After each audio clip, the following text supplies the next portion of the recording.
go on a boat tour to get to Flowerpot Island, but it is quite fun and you see lighthouses and shipwrecks, even through the glass floor on the bottom of the boat.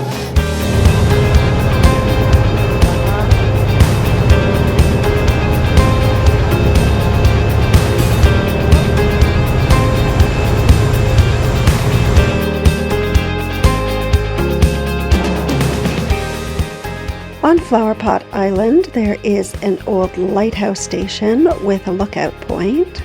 There are two cool-looking rock structures that are the flower pots. There's a rocky beach and also 4 kilometers of trails.